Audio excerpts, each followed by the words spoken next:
All right, so this is a presentation that I've given several times, primarily to non-business students who are asking for financial advice. So a lot of it will overlap with things we've discussed in this class so far, but some of it is new, and hopefully I'll have a few of these videos to kind of show you the things I like and little life hacks.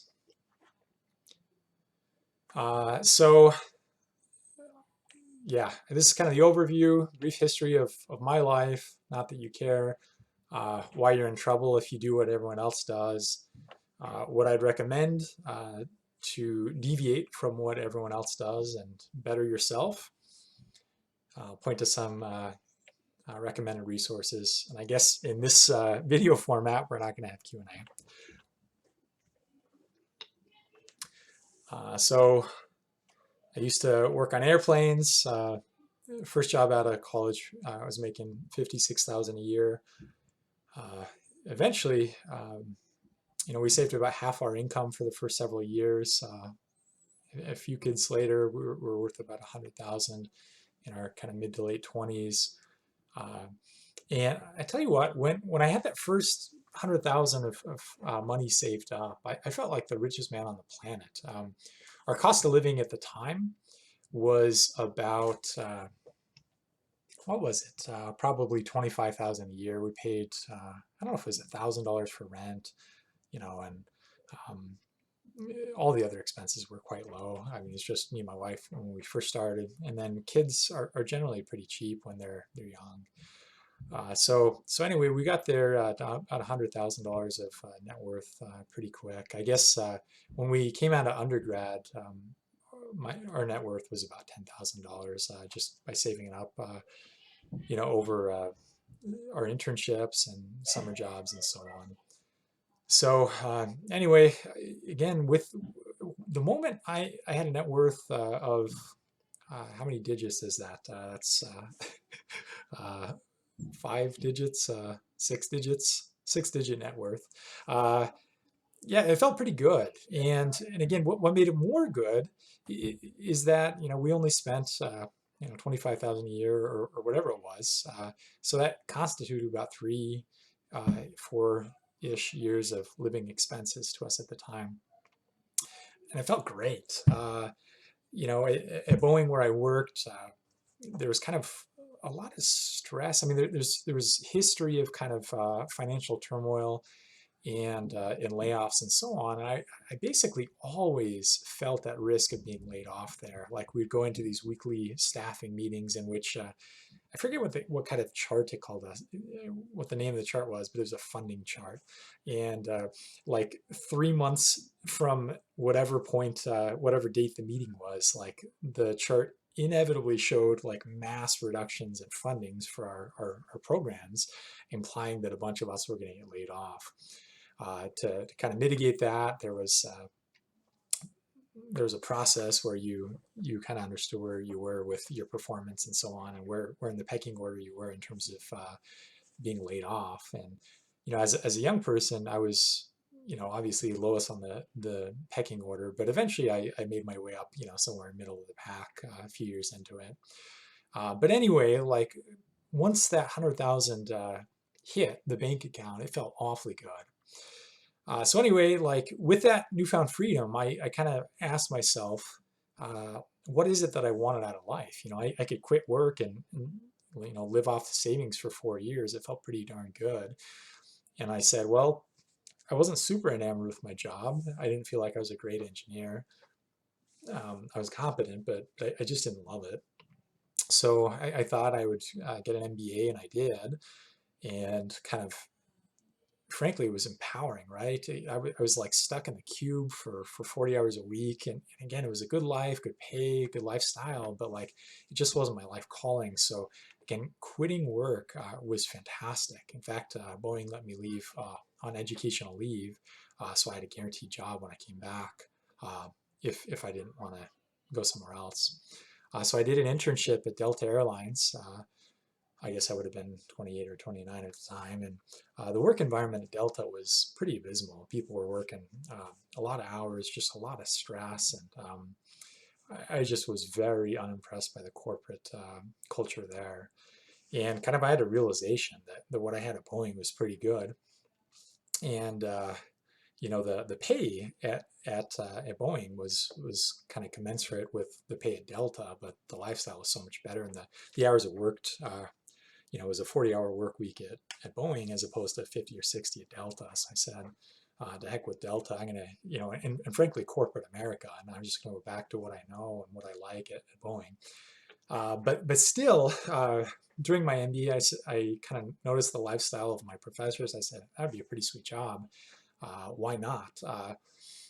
We still had a pretty massive savings. I think our savings was about 100,000 as we wrapped up the MBA. I went to a pretty cheap school, and I got a scholarship too for at least part of it. So that helped to pretty much, we were breaking even on the MBA. And so basically, I said, what the heck? Professors look like they're having a pretty good time. Why not try for that? So application rates to PhD programs are quite low. And anyway, I tried and got in, and it worked. So during the PhD, my fourth and fifth kids were born. My annual income was 20 to 25 to 30,000 per year. But because of the raging stock market, our net worth actually grew to $250,000 over that 5-year span. Not only that, the government, of course, when you have a lot of kids and low income, they're quite favorable to you. So we got the earned income tax credit, for example, and some other goodies. But so at the ripe old age of 35, I became a professor, and it is a good gig. So again, why did I just waste your life telling my life story? Well, I hope it conveys the following: is that if you just do this thing right here, save a bunch of your income, then it will create opportunities for you downstream. And I know the last thing you want to hear as a 20-year-old kid is oh yeah, sure, save for the future. But I'm telling you, I have a lot more gray hair than you, and a lot more skin showing on the top of my head. I'm balder than you.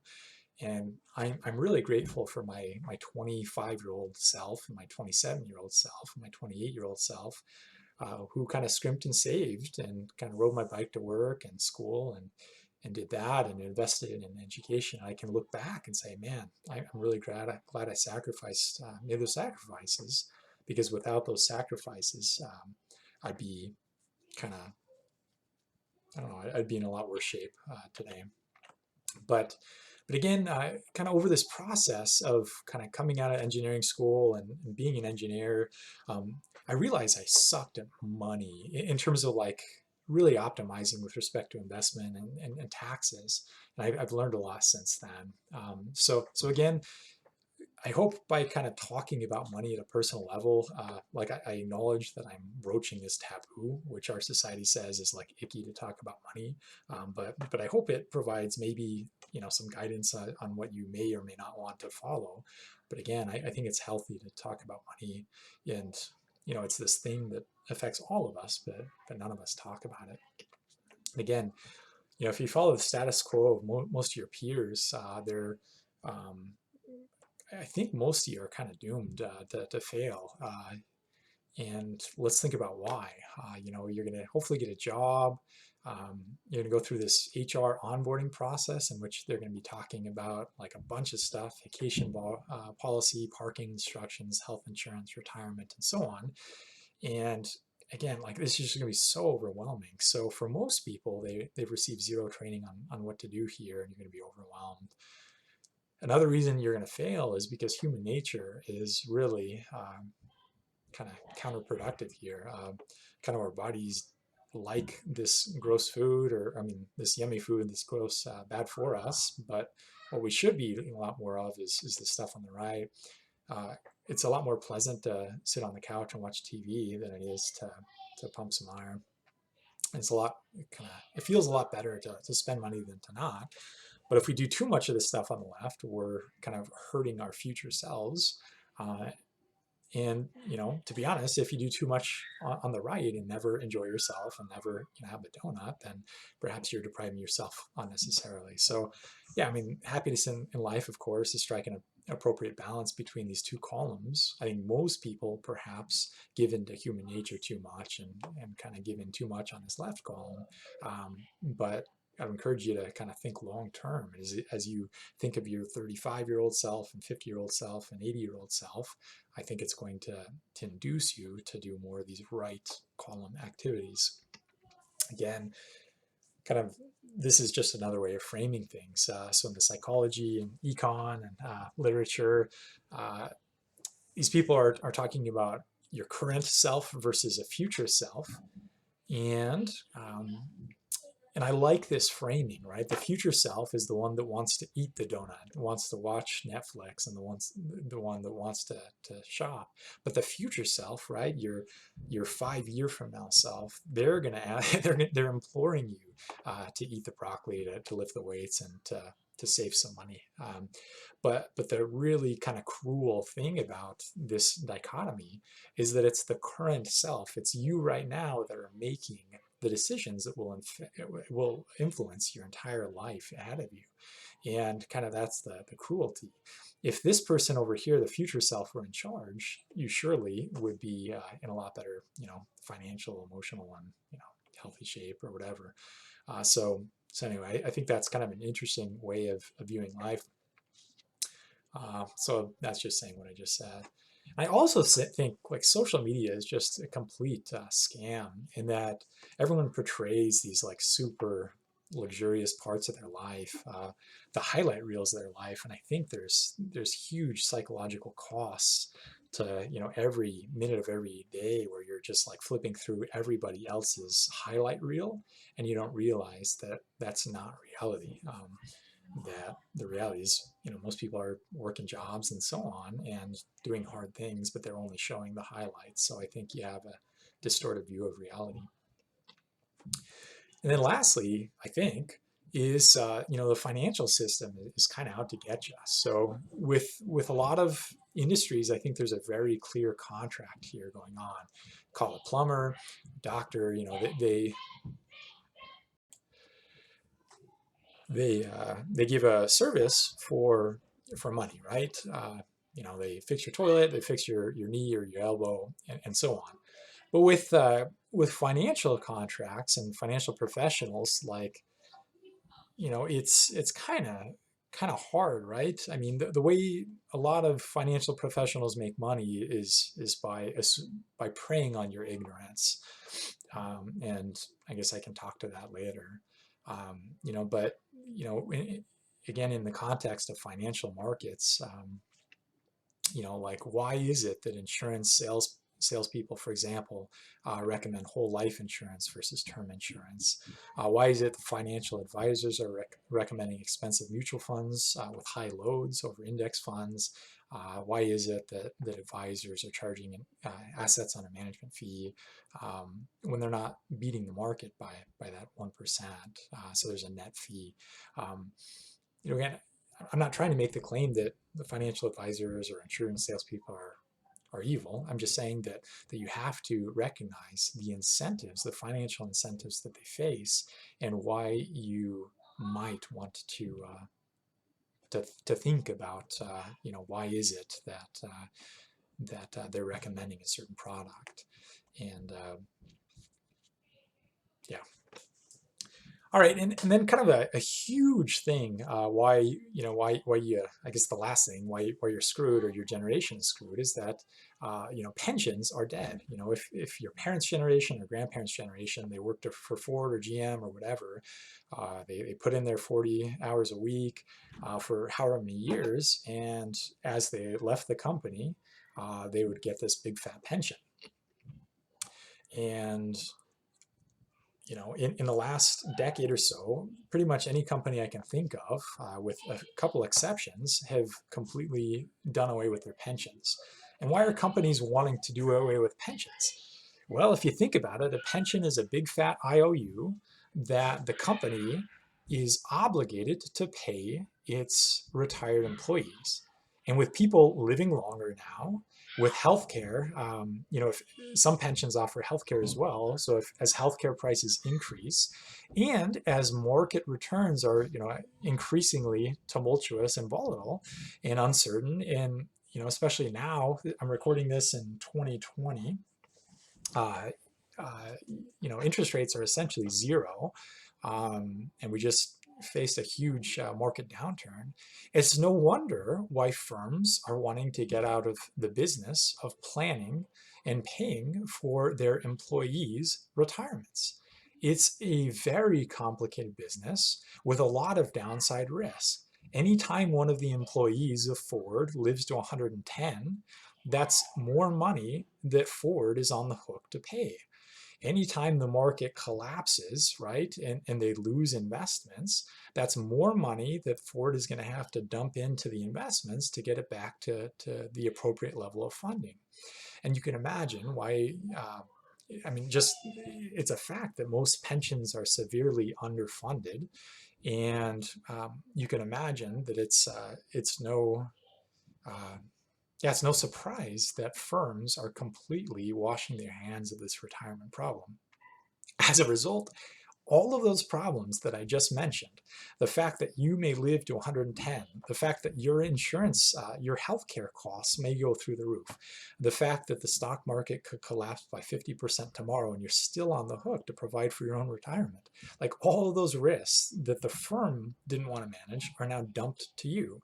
And of course, the federal government, has stepped in with Social Security, but most people don't want to live on that relatively meager income for the rest of their lives when they hit the magic age in which they qualify for that in your mid to late 60s, depending on how early you want to withdraw it. So yeah, all of that risk is now dumped to you.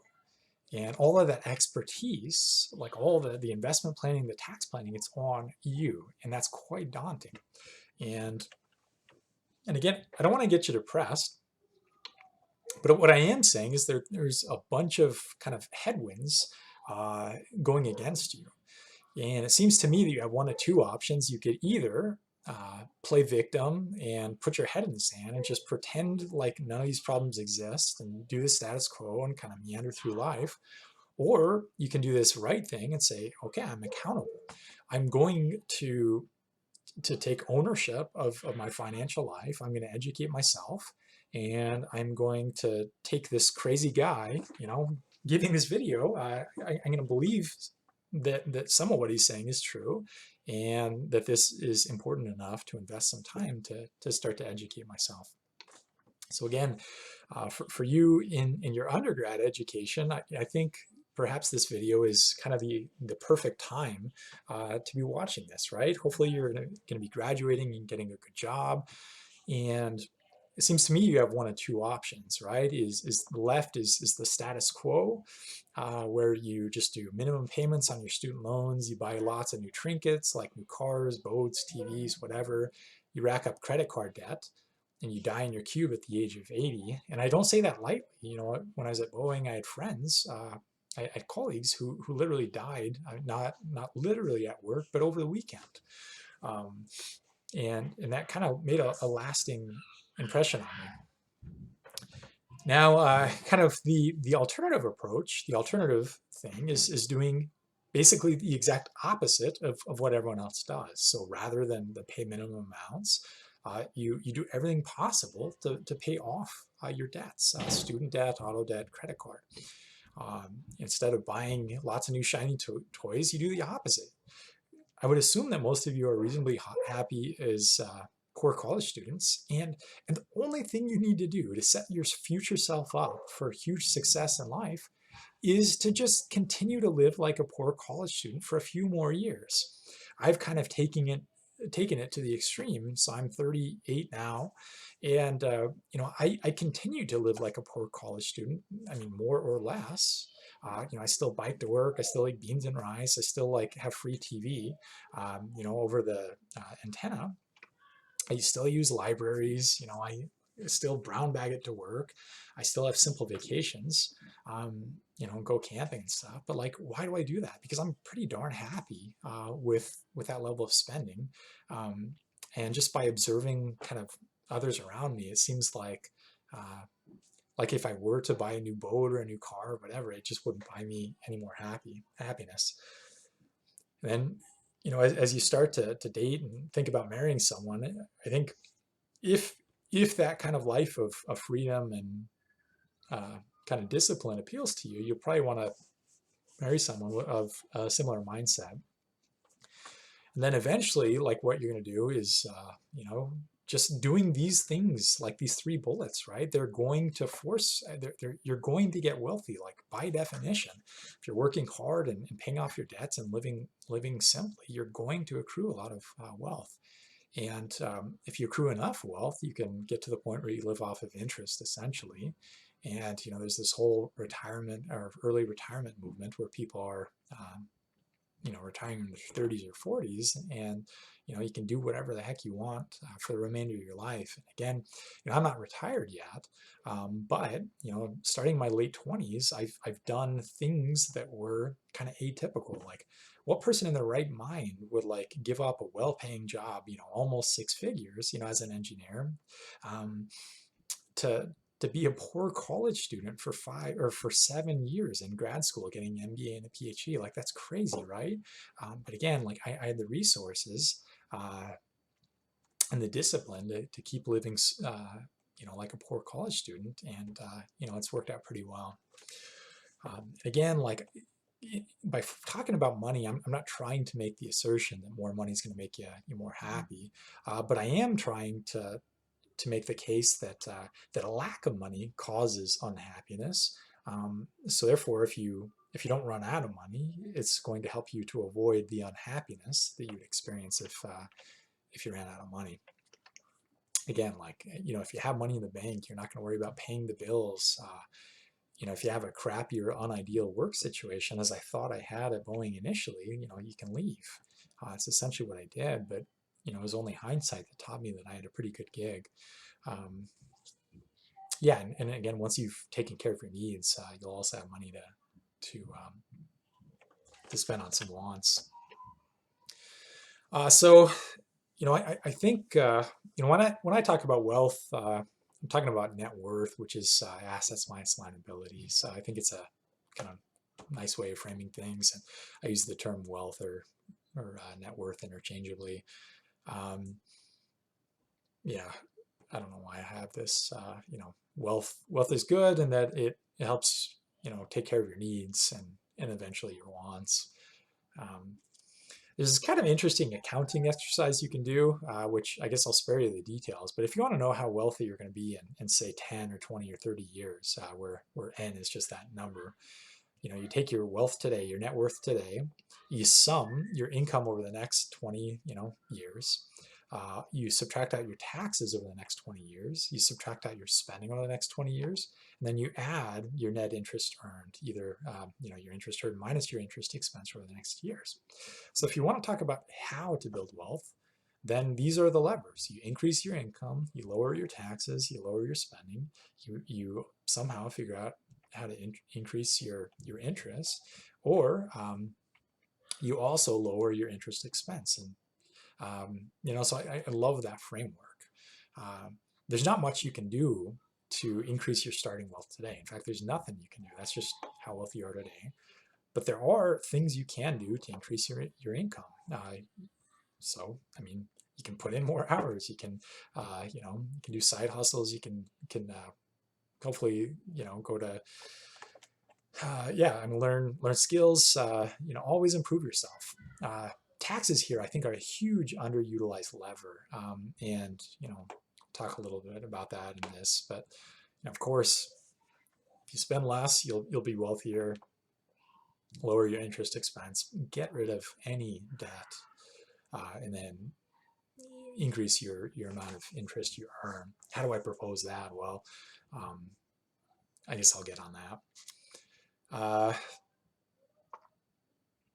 So anyway, increasing income is pretty intuitive, right? Work hard, improve yourself, network. I suck at networking. One piece of advice I'll give you is that, this cohort of students that you're graduating with, stay in touch with them. Like, don't do it out of self-interest, right? Don't do it to try to get a job, but just do it out of the genuine desire to like stay connected with people and maintain those friendships that you've developed over your undergrad years. So yeah, the people who I've observed in life increasing their income successfully have kind of followed this recipe. And where I personally failed, I'm not a good networker. And this last bullet point I see people use quite successfully is, if you can improve yourself and position yourself well, and acquire good competitive outside offers from other employers, then you can very quickly, it seems, I've seen other people do this, ascend the ranks through leaving your employer for other opportunities. And this is particularly relevant in the corporate world. Yeah, so this clip is hilarious. This NBC Saturday Night Live clip about not buying stuff you can't afford, starring Steve Martin. So yeah, I won't play it now, but it's a good laugh.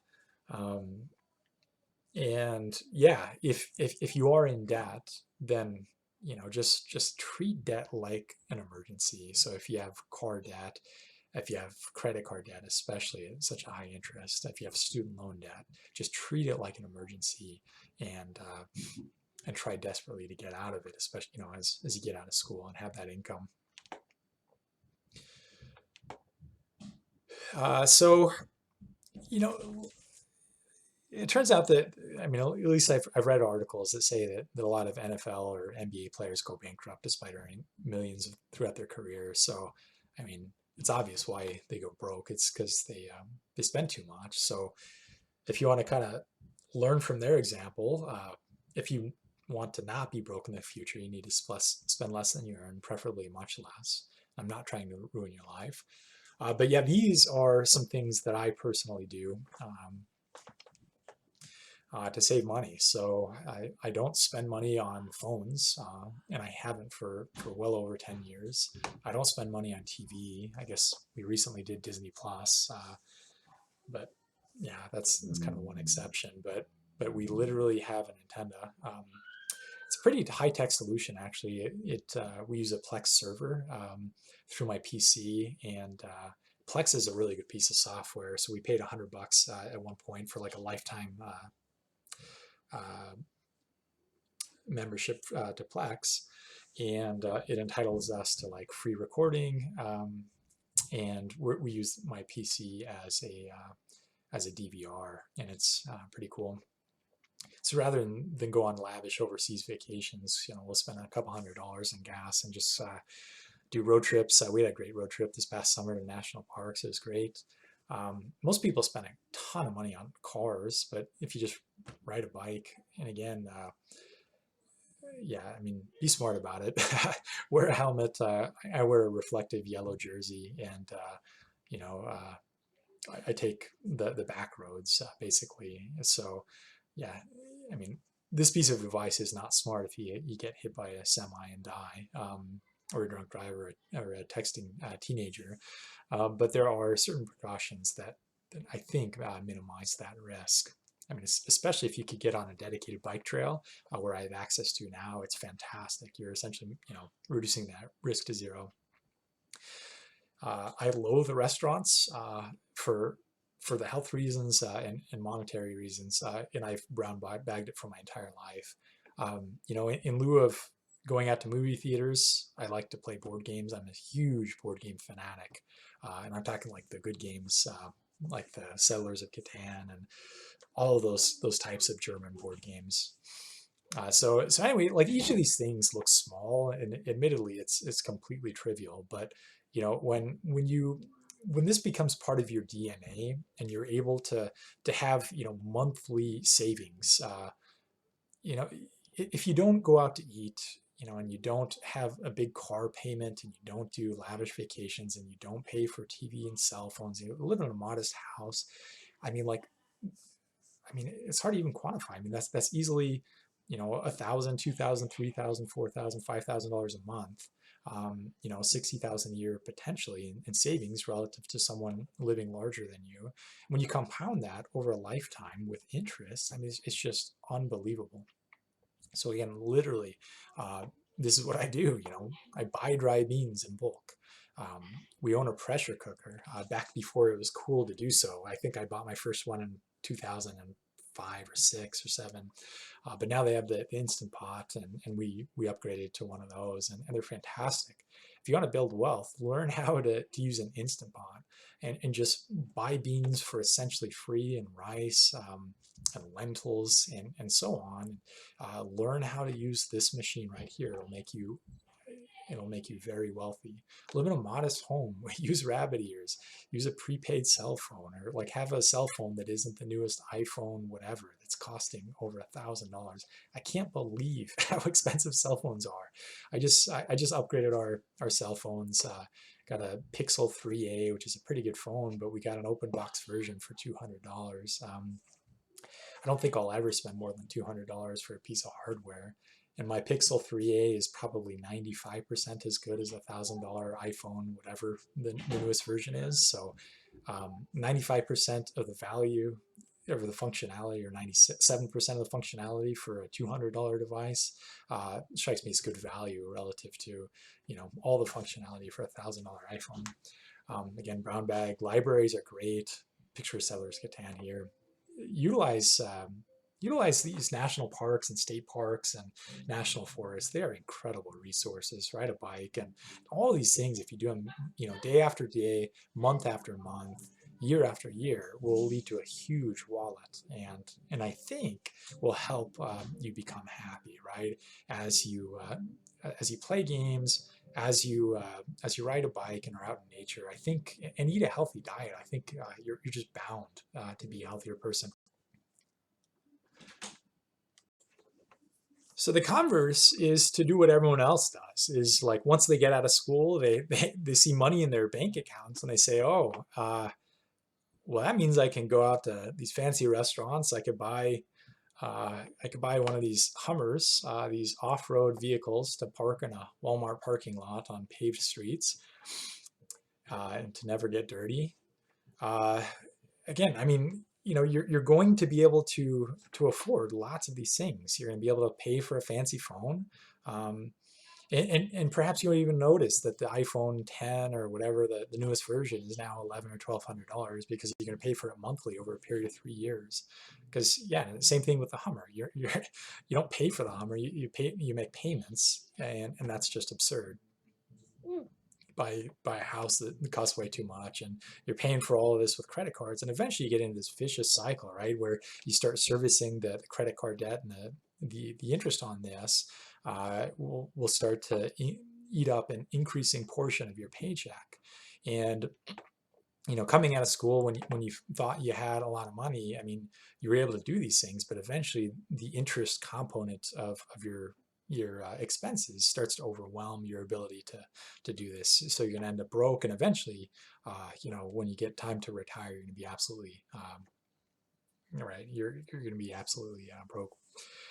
So yeah, here's some pictures I took backpacking with a buddy in the Wind Rivers, Wyoming. Just so what I'm trying to say is, I think an optimized life needn't be like a deprived life, but it's one that's more intentional and just less focused on materialism and shiny objects, and more on experiences and happiness. So again, I think I know I'm kind of beating a dead horse here, but I think you can get a lot of value out of just thinking about what makes sense.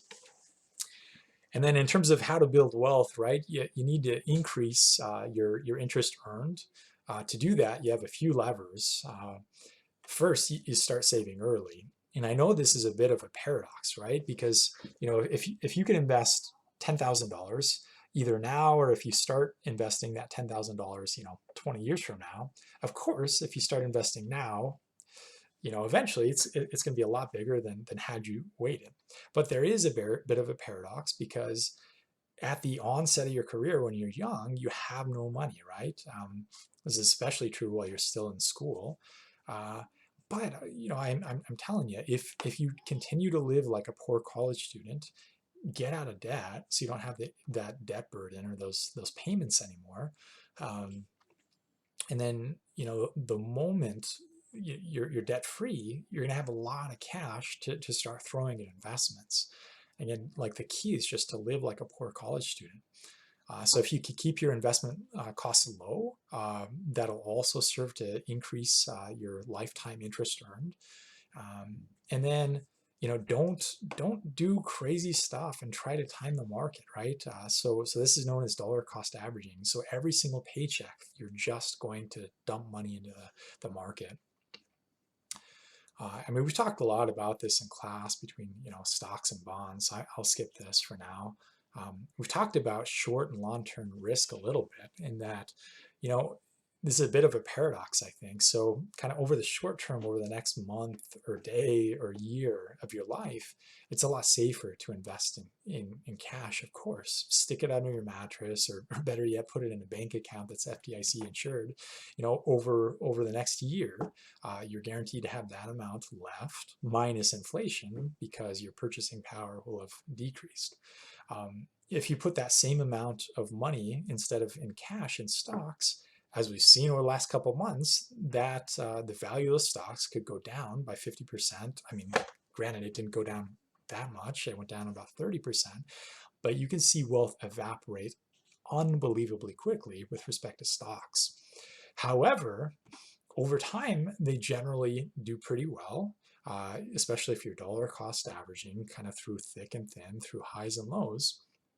And I'm personally putting my money more in stocks than I am cash over my investing life, right? So I'm in my late 30s now. Perhaps I'm dead in my late 80s.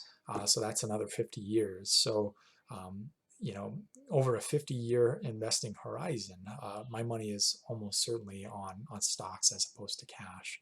It's not to say that cash doesn't have a role in your portfolio someday, but I guess we'll get to that in a few slides.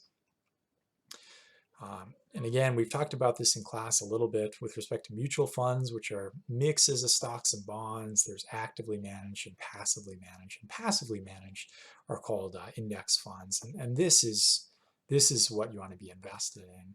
Actively managed funds can charge you about 1% per year.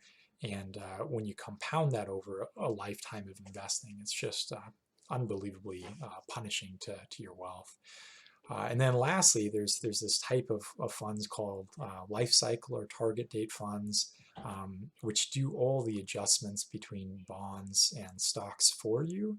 And kind of as you approach your retirement age, they become more conservative in that they hold more bonds and less stocks. And if you're completely scared of investing, having all your money in a life cycle or target date fund would be a completely sensible strategy. So again, with respect to index funds, these are some of the funds I have available to me in my 401k. So I took these screenshots a little while ago, but if you want to see whether a fund is an index fund, I guess one key word would be if it has the word index in its name, and then also if in addition to that, or actually even more important than that, you look at this thing called the expense ratio down here. So the expense ratio on this is 0.015%, which is essentially zero in fees that Fidelity is charging me to hold. How many stocks? They hold 3,400 stocks as of the time that I took this screenshot. So that's the total, like the total U.S. market, all publicly traded U.S. stocks. And most index funds are going to be market cap weighted, meaning that those firms that are bigger in the economy, that are more valuable, the Amazons, the Microsofts, the Apples of the world, are going to comprise a bigger chunk of the holdings of that portfolio.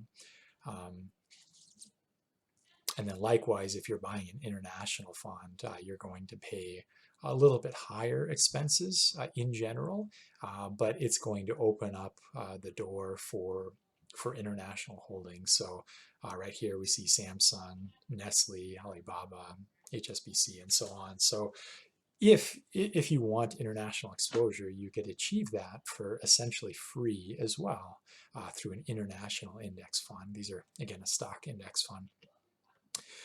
So one thing that would be interesting to tell you is what? I guess when thinking about how to allocate between domestic and international funds, there's some really smart people that make the argument, the following argument is that, well, do you need international exposure in your portfolio when you have the likes of Apple and Microsoft and Amazon and Facebook and Berkshire and Google? You know, a lot of these firms are multinational companies. What do I mean by that? You know, they have sales. They have sales abroad. That's funny. My phone turned on when I was talking about Google because I activated the OK Google command. So anyway, you know, Apple and Microsoft are multinationals. Amazon as well. Like they do business abroad. So when foreign markets do well, when Chinese consumers have lots of money and the Chinese economy is booming and Apple has a lot of Chinese sales, then your total domestic stock market fund is going to benefit from the economy abroad that's doing well. So one argument against holding international stocks explicitly, as we showed in the next slide, is that you can get a ton of international diversification by owning a portfolio of US stock funds.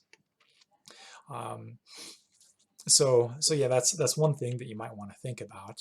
I'm going to be agnostic as to which way I stand here, but I think you can easily justify both positions, either holding an entirely US portfolio or whether you hold a mix of US and international. So again, to convince you that I'm not a crazy person that is spouting the benefits of these index funds, Warren Buffett himself, who's a pretty smart guy, in his 2013 letter to shareholders says the following: the typical investor doesn't need skill. Skill in the context of stock picking, that is. The goal of the non-professional, meaning you and me, should not be to pick winners. Neither he nor his helpers can do that, but should rather be to own a cross-section of businesses that in aggregate are bound to do well. A low-cost S&P index fund will achieve this goal. So ignore the chatter, keep your costs minimal, and invest in stocks as you would in a farm. My money, I should add, is where my mouth is. So he talks about his will and his trust, and he says, my advice to the trustee could not be more simple. Put 10% of the cash when he kicks the bucket into short-term government bonds and 90% in a very low-cost S&P 500 index fund. I suggest Vanguard's. I believe the trust's long-term results from this policy will be superior to those attained by most investors, whether pension funds, institutions, or individuals who employ high fee managers. Again, you know, pretty much the smartest brain in finance is going to be Warren Buffett, and and he's touting the benefit of the lowly and simple index fund. In this case, he's touting the benefits of the S&P 500 index fund, which is very similar to this total stock market index fund, except for instead of holding 3,400 firms, you know, the S&P index is just going to hold the 500 biggest firms in the U.S. Now, I will mention here that that the performance of those two funds are going to be almost identical. To convince you of that, you know, here's the overlay of those two indices, the total stock market index versus the S&P index. And at least over the past year, they've almost performed, I mean, they performed very similarly. You could see the correlation is going to be something like 98% as far as the correlation returns. We can see that the S&P, the red line, has outperformed the blue line, especially over this last period. What that tells us is that the bigger firms have fared better than the smaller firms over the last, especially over this crazy time here. If we zoom out to 5 years, the difference is going to be very small as well. So, you know, whether you literally follow the advice of Warren Buffett and hold the S&P index, or do something more diversified, like holding the total U.S. stock market, the returns, of course, are going to be very similar. Again, why is that the case? Is because the total stock market index, even though it holds 3,500 firms, plus or minus a little bit, is going to be cap weighted, market cap weighted, meaning that the Amazons and Apples and Googles of the world are going to hold a big portion of that portfolio. And I forget the exact statistic. I think that the top 500 firms comprise about 90% of the total stock market. So it's no surprise that those returns are going to be so correlated over time. So again, if you follow Buffett's advice of the S&P versus the total stock market, you're going to be just as well off. And again, it looks like if you're looking for good advice with respect to the international versus domestic holdings, you have one very smart person's advice here, saying that he's advocating everything be put in the domestic S&P 500 index fund. So again, if that overwhelms you, the prospect of holding 2 index funds, if you're to follow Buffett's advice of the S&P plus cash, if that's kind of overwhelming to you, then you can let a firm like Vanguard or Fidelity do the hand holding for you.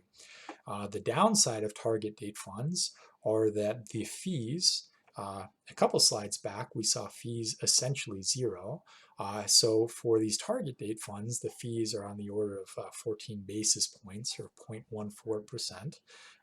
Again, not a huge fee, but it's bigger than zero.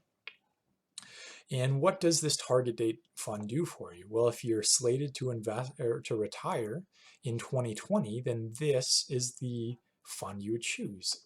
If you're 20 years old and just coming out of undergrad, let's say you're going to retire in your 60s. So that would be 40, maybe 45 years from now. So then the appropriate target date fund for you would be 2060 or 2065. And the only thing you need to do in your entire investing career is choose the right number there to match your retirement date. And it takes all of the guesswork and all of that out for you.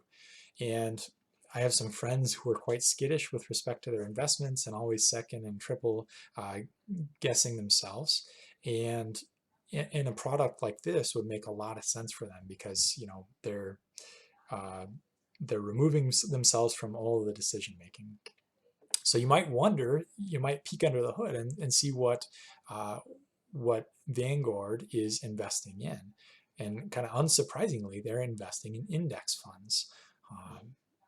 So they have a mix of total international, right here, international and domestic, and they invest in 4 quadrants essentially: total domestic stock, total international stock, total domestic bond, total international bond. And you can see the breakdown here. And if you're curious, Vanguard is of the opinion that a ratio of 60% domestic to 40% international is kind of the right weighting here. And you can do these ratios yourself to confirm that. So again, the benefits are quite great with these funds, in that it's a little bit of a paradox. When I got to Boeing and I asked people what they were doing with their 401ks, a lot of people said, well, I'm diversifying by owning all 12 of the funds that my 401k at Boeing had access to. But it's a bit of a paradox, right? Because one fund right here, if you just owned one fund, would give you access to how many firms? Well, domestically, this domestic fund right here holds 3,500 firms. They own 3,500 stocks, as we saw a couple slides ago. And then this total international stock fund, number 3 here, it holds on the order of 4,500 firms, at least the Fidelity version does, as we saw a couple slides ago. And I can pull that up right here, 4,600, 4,700 stocks.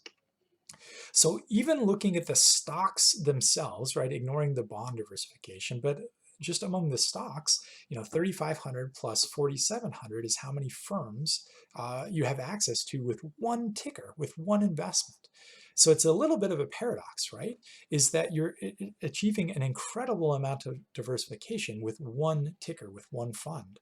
And yeah, so paradoxically, right, if you were to add a second fund to this, you might become less diversified through buying another ticker. And why would that be the case? Well, if your 401k offered like a tech uh, mutual fund, you might naively think that you're getting diversification by holding both tickers, but by holding the tech ticker, then you're having a concentrated weighting or a portfolio holding in that tech stock. So you'd skew your portfolio to tech. So, at my particular work, the expense ratio on the target date fund is higher than that offered by Vanguard, and it's actually non-trivial. So we're at 61 basis points or 0.61%.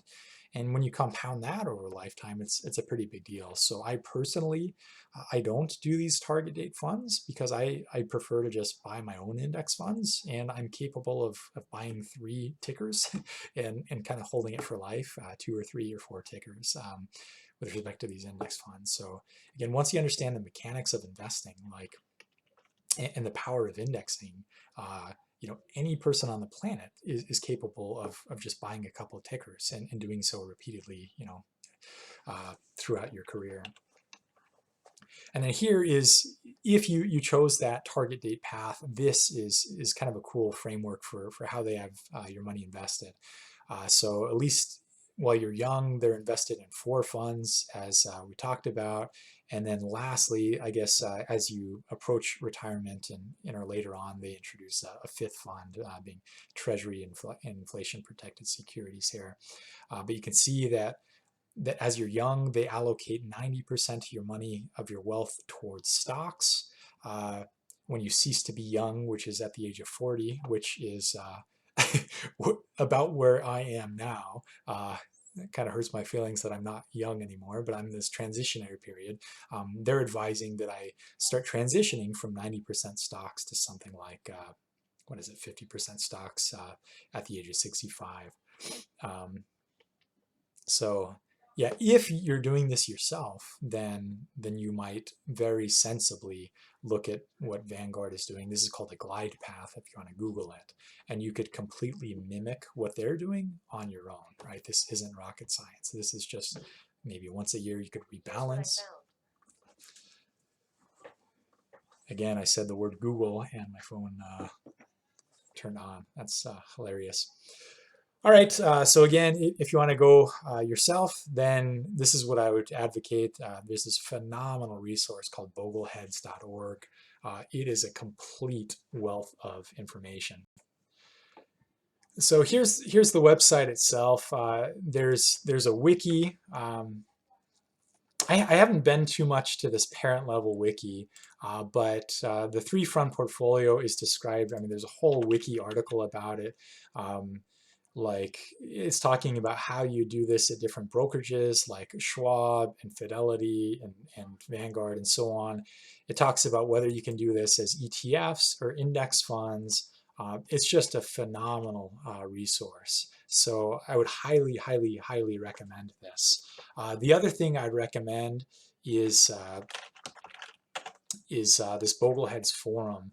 So I'm on here daily. Yeah, Bogleheads forum. In and it's broken up in the following manner. So it's U.S. versus non-U.S. investors. I guess there's a lot of Canadian and other investors here, but I tend to hang out in this personal finance space here. Other people, are interested in investing, and then personal investments, I guess, is where you have questions about like your particular investment scenario. But let's just kind of take a look here. So this is really kind of, I've just learned so much from these people. These are people that I mean, they're more multimillionaires on this forum, and just good financial advice I found than like pretty much anywhere else on the planet.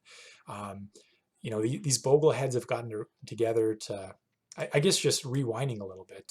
Their name comes from Jack Bogle, the founder of Vanguard, and essentially the inventor of the index fund.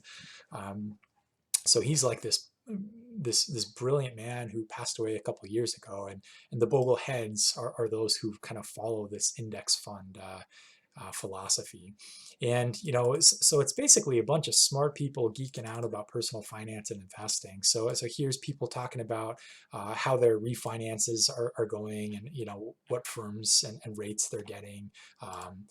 And again, like, if you're just able to kind of teach yourself personal finance from these people, I think this is fascinating.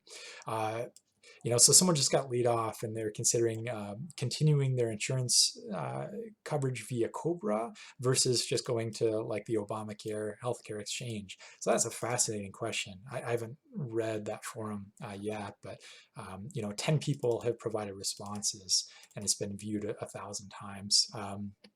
So just really really interesting things here. So yeah, it kind of runs the gamut of estate planning and credit card stuff, and who knows, but it's just a wealth of information. On the investing side, you'll get articles like this, people talking about PE ratios, and it gets a little bit more technical. Here's one person saying that they're timing the market with respect to coronavirus, so I thought that was kind of interesting.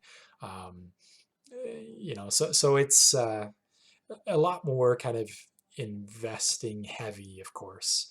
Um, and then yeah, personal investings, I don't I don't really mess with. But anyway, I think you could learn a lot from that forum, and hopefully contribute to it as you learn more. I contribute a little bit too. So again, I'm a huge fan of the three fund portfolio, but let's say you've decided to do the three fund portfolio. Just imagine how overwhelming this is when the new employee signs up for a 401k, and they sit down and they have 193 investments to choose from. These are mutual funds to choose from. It's absurd. And like for the layman, right? For the naive person, or the uninformed, this is just a very daunting and intimidating task. How in the world are they going to decide between these? Well, if you look at this screenshot here, it looks like there's a really important tab here that's not highlighted.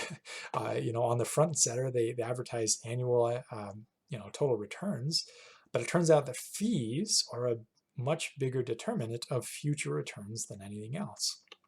So go here to fees, and fees, by looking across these mutual funds and identifying what are the low fee funds, that's how you're going to identify in your 401k what the index funds are. And I guess down here, these are abbreviated with the term IDX for index, as opposed to just staying at the name. But of course, you never would have realized that until you look at this fees tab and try to identify these very low cost funds. So anyway, in recent news, Fidelity, I guess not so recent anymore. This is a year and a half old now, but Fidelity kind of broke big news, right? And they're offering funds with 0% expense ratio. So that's a pretty big deal for investors. So you can make a pretty compelling case that all your investments, personal investments, could be made at Fidelity. It's not too dissimilar to what I'm doing now, but I supplement with investments at Vanguard, because Vanguard's a little bit better from a tax.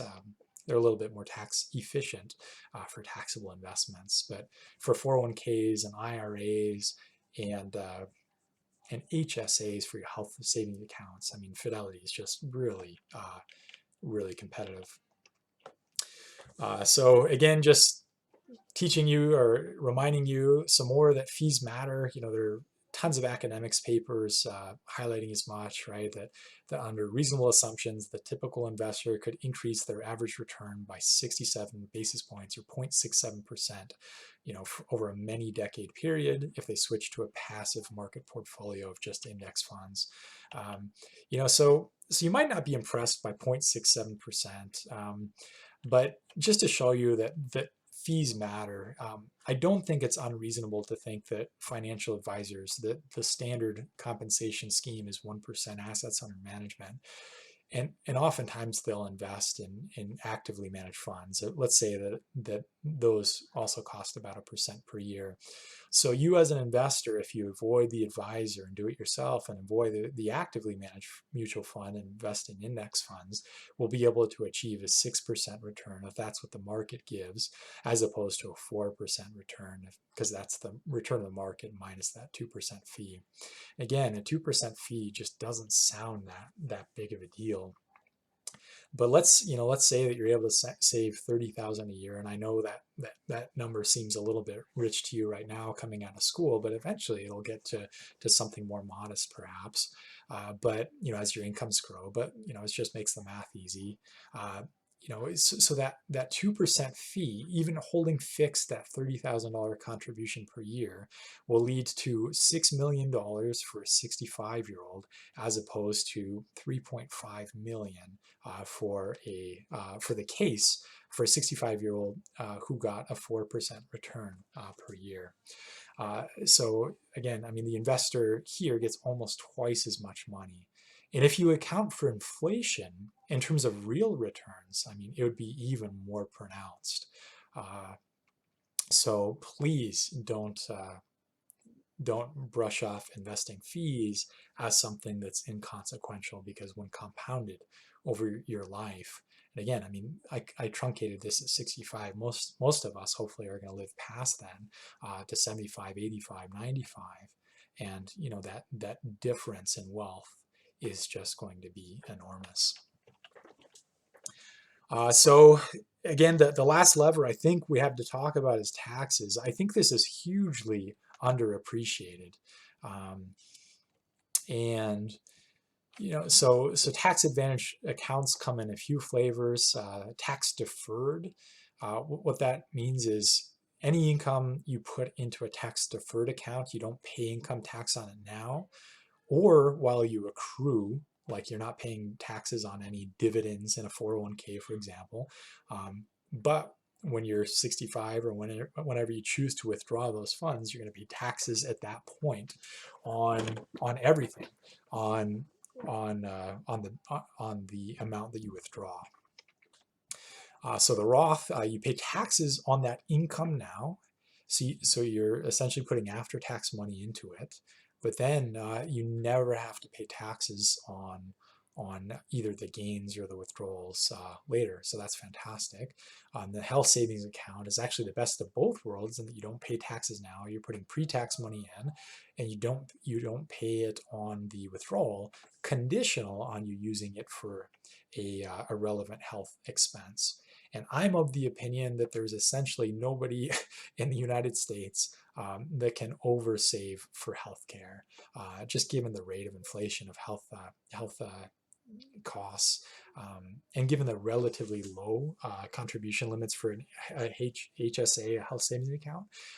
There's like no chance that you're going to be able to save too much in an HSA. And if you do, you can still withdraw the money at a certain age for non-health reasons, and it would simply be taxed like a 401k would. So it'd be taxed on the withdrawal. So if you have an HSA available to you, I would highly, highly, highly advise you to take advantage of that. It does come with a few unpleasant aspects, right? Is that if you go to the hospital and break a leg, incurring $10,000 of expenses and bills, you're going to be on the hook to pay, maybe $7,000 of bills until you hit your out-of-pocket maximum. So you will have to be used to paying fully out of pocket until you hit the deductible. And then, only after you hit that $5,000-6,000 deductible is the insurance going to pay a penny of reimbursement. It's called co-insurance after you hit the deductible. So if you're not used to hemorrhaging money every time you see the doctor for a sore throat, get used to it if you have a high deductible savings plan. And just for reference, right, seeing a doctor like your normal doctor can cost you anywhere from $100 to $150, for a 5-minute consultation. So yeah, you develop a high resistance to seeing doctors, or a high ability to withstand sore throats and so on, and just kind of tough it out on your own with these high deductible plans. And I think that's good, and that it incentivizes you to use healthcare sparingly and kind of judiciously. So anyway, here's a little table that I have in this air quotes book that I'll send you guys. But here is just highlighting what I just said is what types of accounts are, how the tax treatment is for these different types of accounts. So I really like kind of framing your investment decisions in terms of this framework here, right? Like, let's say you have this spigot of income coming here, and kind of you really have no, you have to pay taxes. We've talked about some mechanisms you can use to lower your tax burden, like contributing to a traditional 401k or a traditional IRA. So if you can minimize your tax burden, you'll have more money left over to then fund these downstream buckets. Then, of course, you need to live. You need to pay for food and rent and so on. And anything that you don't pay for taxes and food and rent can be allocated in the following buckets, right? So a really advantageous bucket is, well, if your employer has a 401k match, you'd be kind of unwise to not take advantage of the match. A match is just free money they give you. So you may as well take advantage of that free money. So when I was at Boeing, Boeing matched 75% of my contributions up to a certain limit. So I would put up 8% of my salary in a 401k, and Boeing would match 75% of that, which would be 6%. So I got a 75% return on any dollar I put into my 401k for free, right? That's just 75% of free money. So I think pretty much, aside paying taxes and not dying from hunger or like exposure to the elements, getting a 75% return, immediate return on your money, is the next best use of your money. And then, once you filled up, fully exploited your employer match, like in my case, once I contributed the 8% to Boeing, then you can think about the downstream things you might want to do with your money. I think getting out of debt, any interest over 5% is a next best use of your money. This would be student loans, certainly credit card debt, of course. You want to prioritize high interest debt first, preferably. If you have access to a health savings account, that would be a next logical place for you to save money.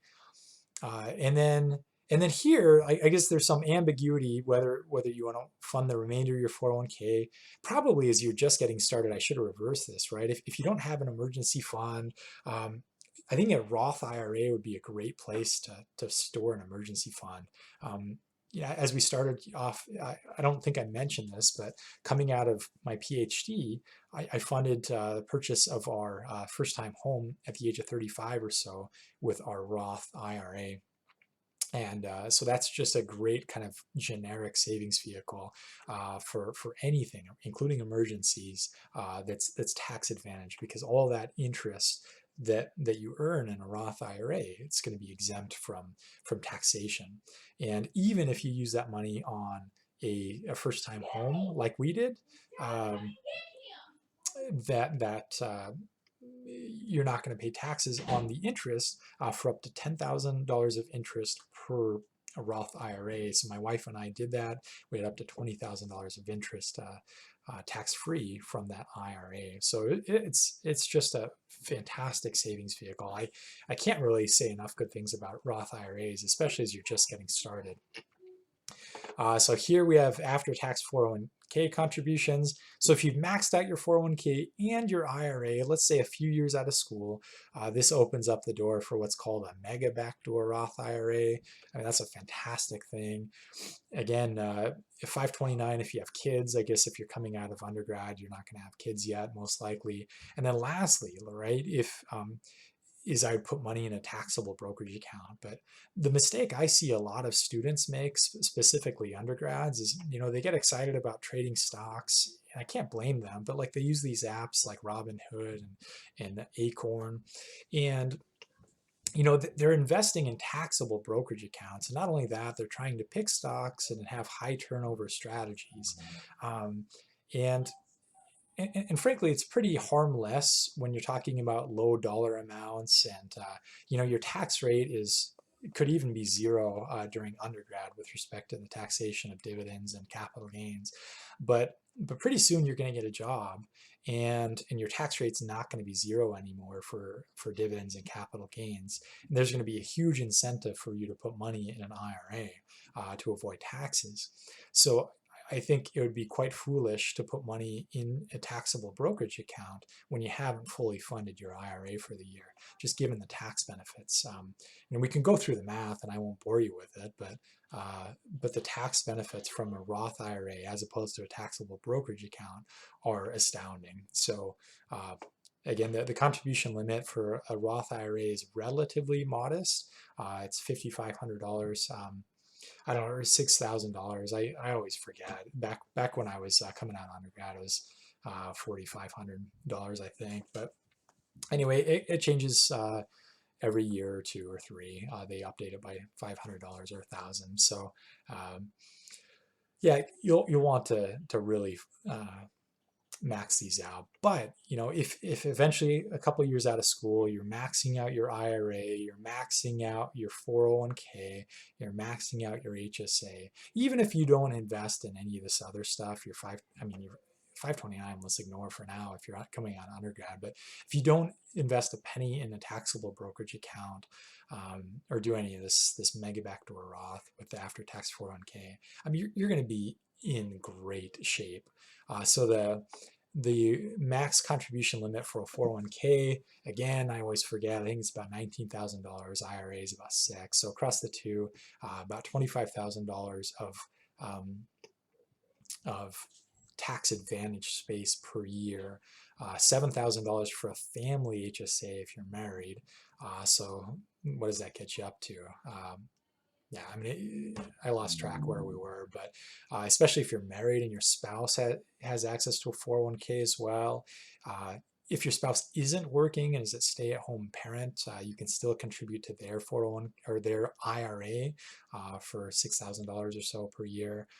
So that's what my wife and I have done forever. She's been staying at home for a while now. So even though she doesn't have an income, we're able to fund her IRA. I guess one last thing is, if you're in undergrad and, let's say you have $10,000 in a checking account and you're getting excited about contributing to an IRA, just make sure you have enough labor income to support that, and that the IRS doesn't allow you to contribute more than your labor income. So if you made $2,000 in an internship, you can't contribute more than $2,000 to that IRA. All right, so these are some resources I really like. So I guess this font is going to be pretty small if you're looking at this on a phone, but I'll pull up a few of these resources now. All right, so yeah, I'll pull up these resources here. Here you go.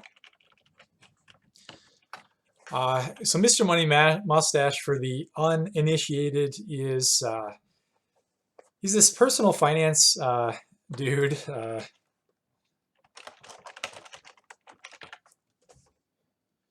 He's this guy right here. His real name is Pete something. I don't know how to pronounce his last name. He was a software engineer and he retired, I guess, at the age of 30. But he's a really good writer. He has some colorful language choices at times.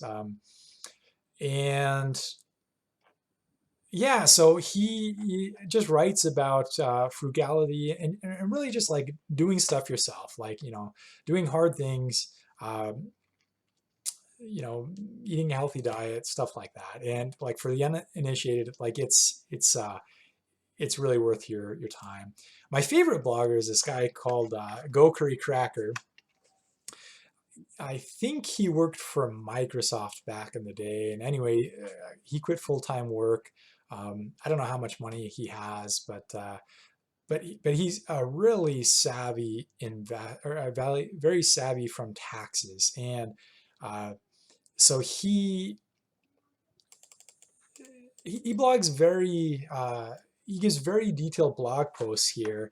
Uh, and this is pretty important. I mean, impressive here. So over the past 7 years, he's had taxable income of about 100,000 per year and uh, paid zero in income taxes.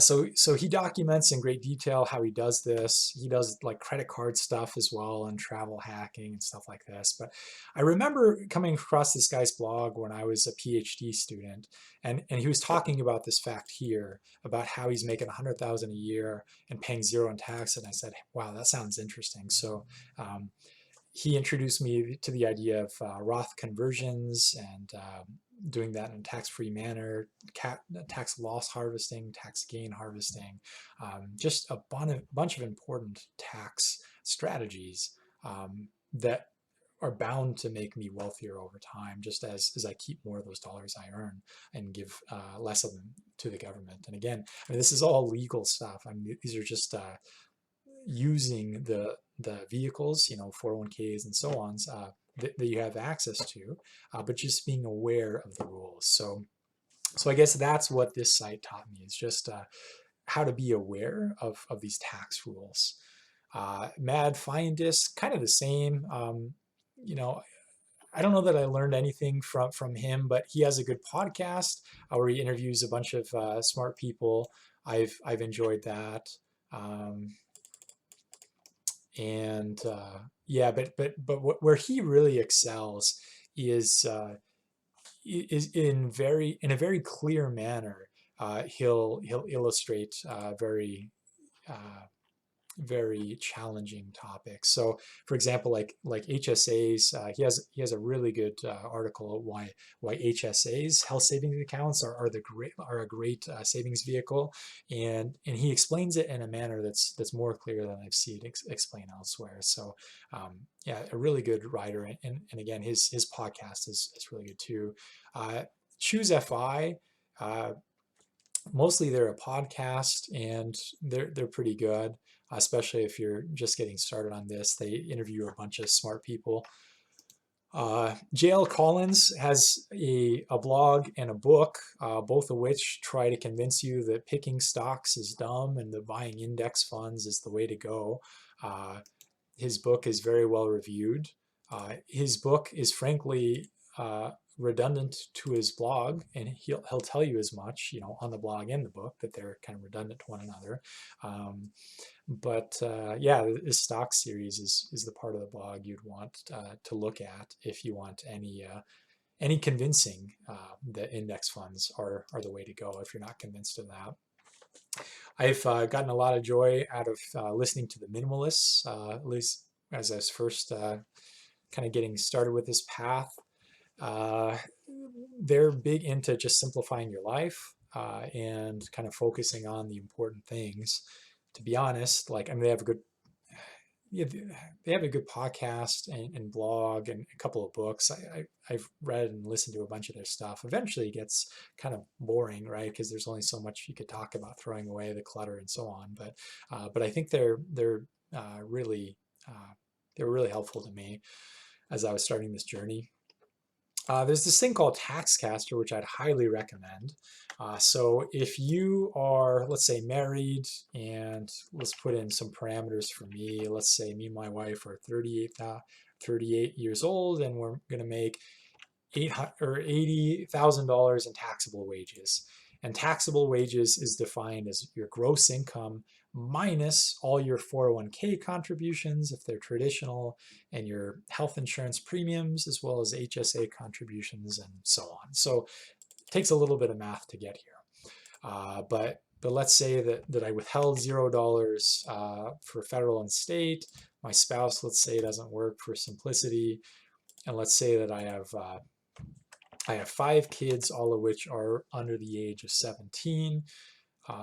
Hit continue here. Let's say that there's nobody receiving health care.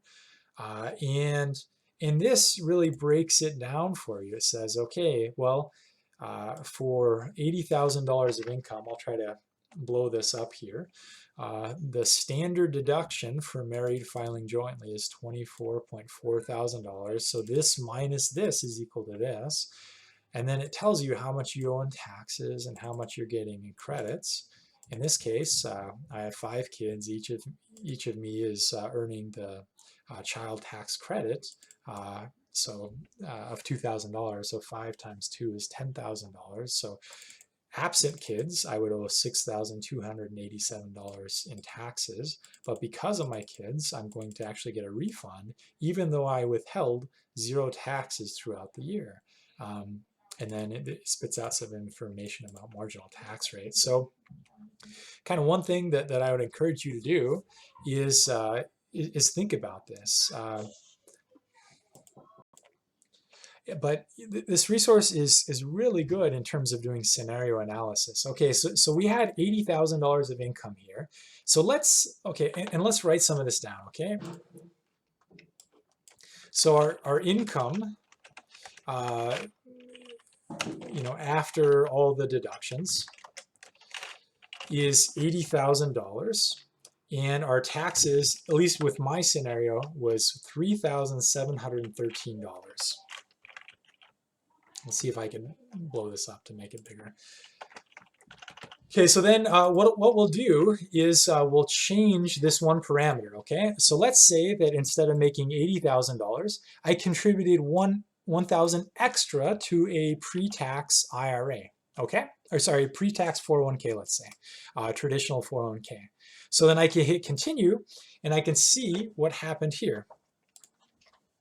So then with a income of $79,000 here, my taxes owed are going to be what? I'm going to get a refund of $3,813 here. Okay, so then we can do a pretty interesting computation. So we can say, how much taxes did we save on that extra $1,000 traditional 401k payment? So that calculation is pretty easy, and we can just do it right here. So the taxes we saved is, so before we're getting this much in free money, and after we're getting this much in free money.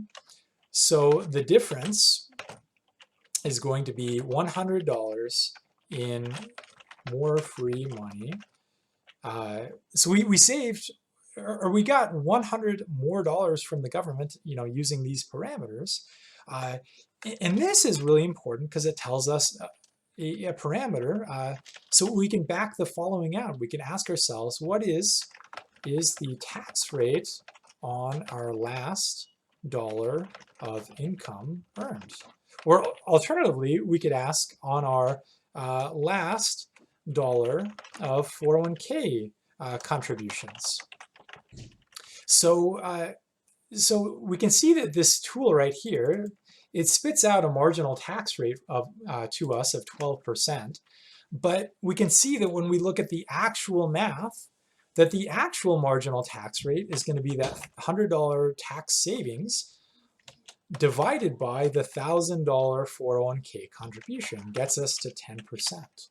So again, there's so much you can learn by doing these scenario analyses within TaxCaster that wouldn't be evident to you. Had you not dug under the hood and looked at this a little bit more deeply. It'll make you a wealthy person. There's a YouTube video called The Retirement Gamble. I can't link to it because the link is always broken, but it should be about an hour long. And again, they always break the link and it's someone else reposts it, but it's about an hour long and it's fantastic. So this would be the version you check out. It talks about how the retirement system is broken. And then the last video I think would be worth your watch. The last video to recommend is Mr. Money Mustache. And in this, so just Google this for the same reason as before. Like links always break, but World Domination Summit, WDS, will get you there.